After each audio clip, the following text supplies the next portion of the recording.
Alright folks, today I'm going to walk you through how to edit a cinematic video and how to use cinematic sound effects to bump up the value of your video production. I'm going to walk you through my 4-step process in Final Cut Pro X, and we're going to use the BMX edit from my glidecam versus gimbal video. So let's take a look at how I edit a cinematic video. Here we go.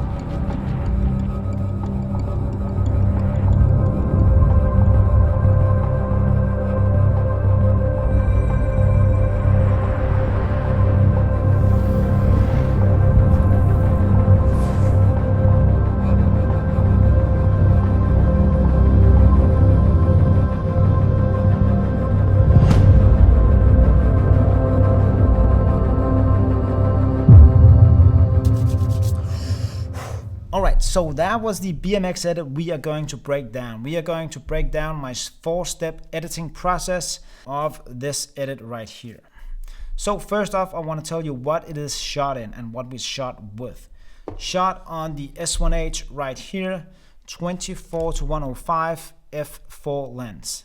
That is what we shot in, 120 FPS, 1080p. And to stabilize the footage, we had the glidecam, the Devin Graham series.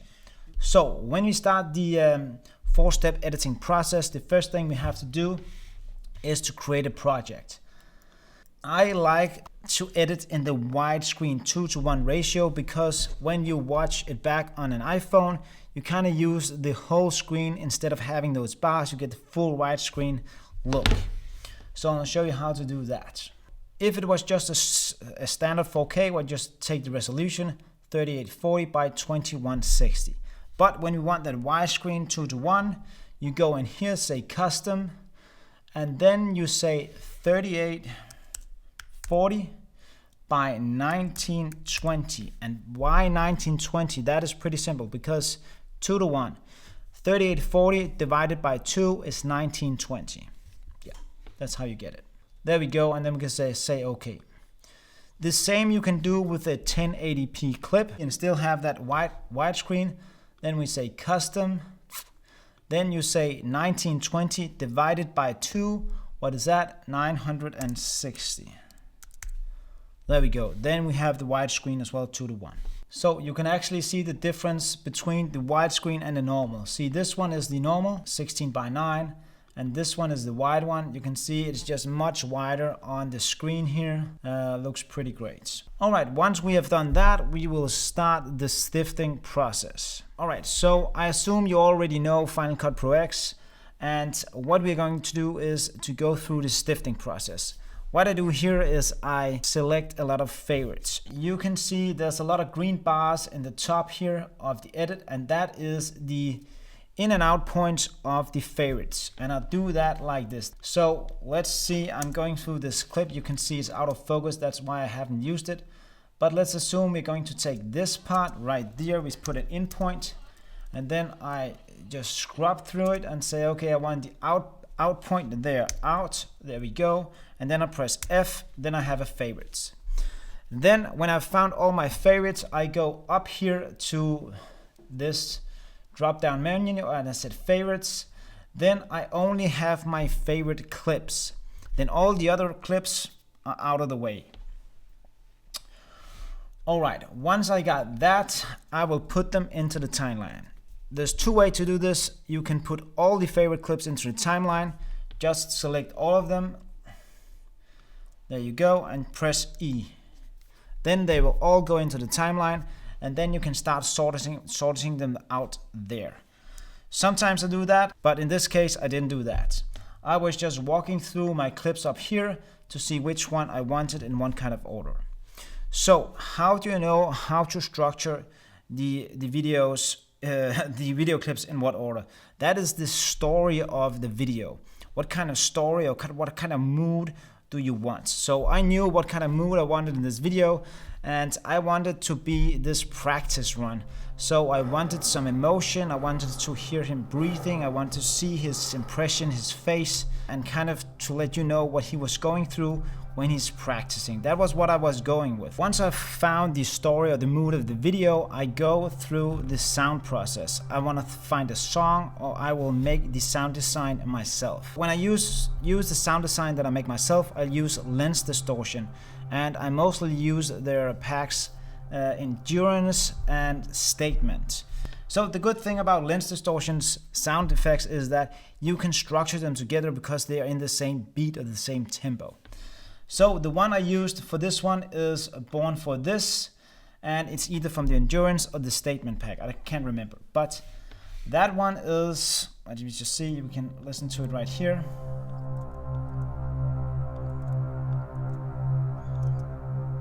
That is kind of the undertone.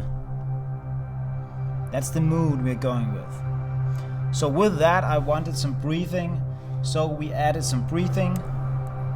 But with the breathing, I also added some, it's called mind game. It makes that thing pop all the time. So we also had some distress, put it on there, and then some razor plucks. So try just to listen to the sound as they come in. See, now we are getting up into tempo. Now we had this alley banking thing in the background. So right here we introduce the boom and the hit, because now it's just been building up this story until he is actually just making a big move coming out of the bowl. So you see it here, goes into the bowl and comes up, and it has two like hard booms after each other. So that is why we're using that. And the good thing about the lens distortion packs is that you can just take a lot of sound effects, put them down, drag them forward and backward until you find a nice pace. And that's actually how I do it. Just listen to a lot of their sounds and see which one we like. So you see the one we introduced here is that the woo is when I'm turning the camera when he's going into the bowl or just passing me here, you see? That little wing, the string there. Pretty nice. Yeah, so now I start to fade out a lot of the sound effects because we're reaching the end here. And the end also stops with a hard hit or a boom where he comes from the bowl and goes up to the platform right there. And that's kind of the end one. Boom. There we go. He just stands, looks at what he's just done. And then we go out with a boom again, like a sub drop it's called. Here we go. Boom. Right? There we go.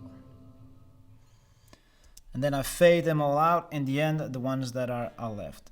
So you can use a lot of them, just stitch them together. And yes, the lens distortion sound effects, just brilliant. For the edits, it's pretty basic. It's just hard cuts all the way through. I don't use any fancy transitions in this one. I didn't whip the camera at any point to make my own transitions. I do that sometimes, but not in this one, just hard cuts.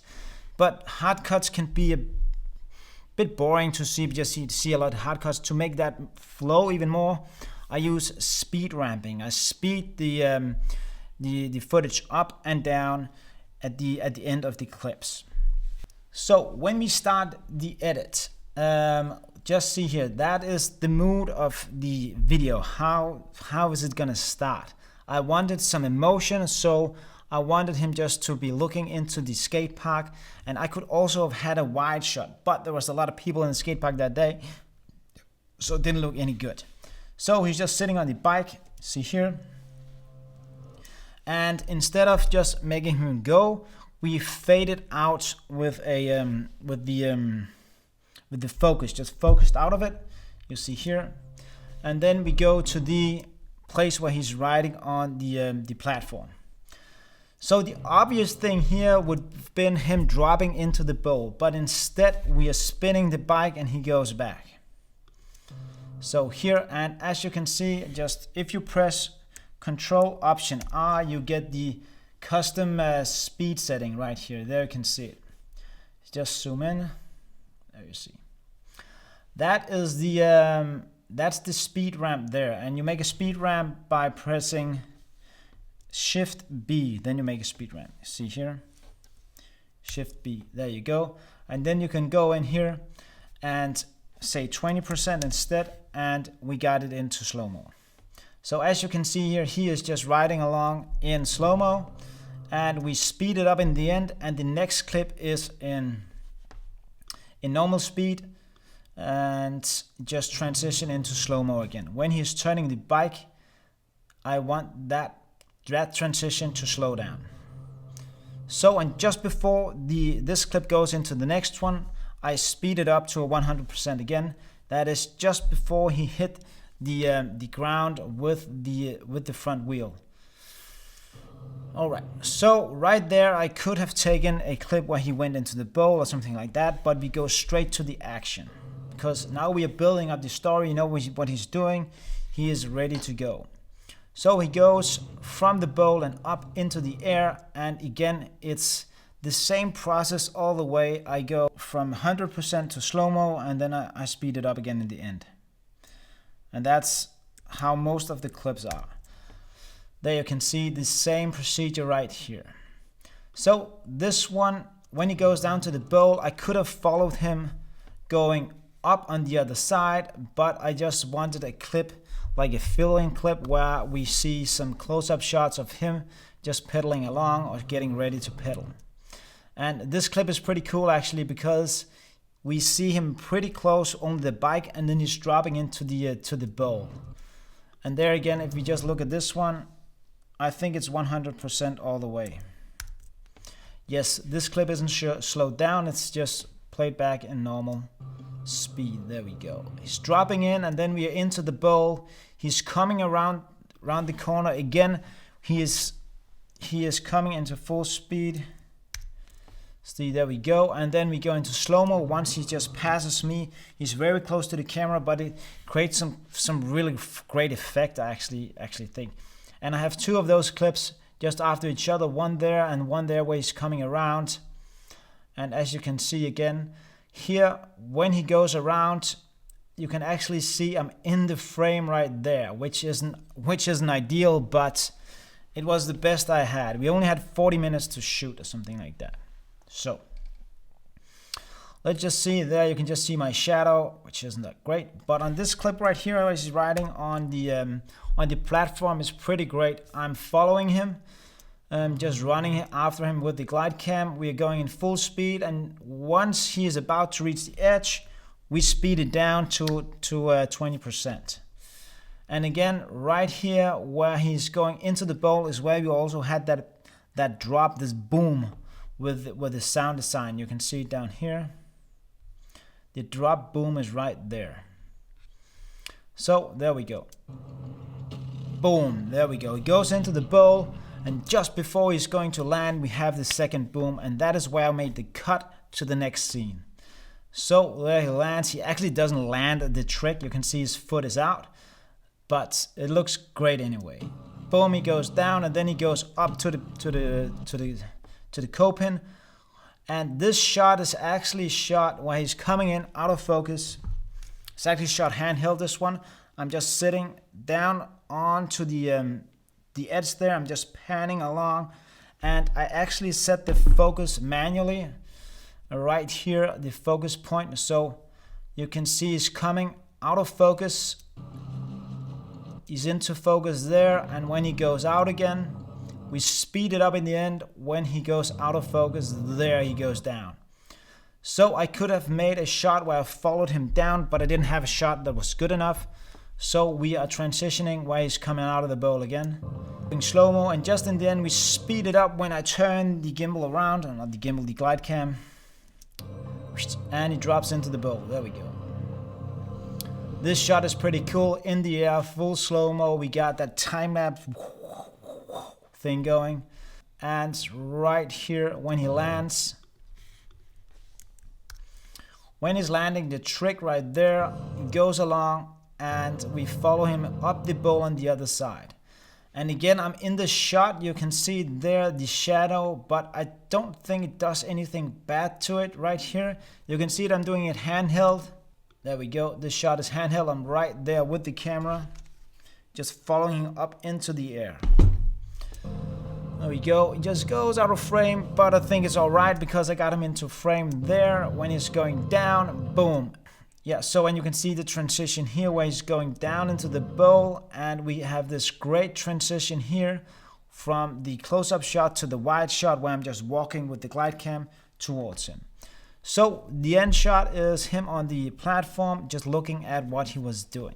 So he comes up, boom, and there's a boom again. As soon as he hit the ground, we cut to the next scene, which is in full slow-mo. There you go. There we go. Boom. It starts out again. We fade into the slow-mo.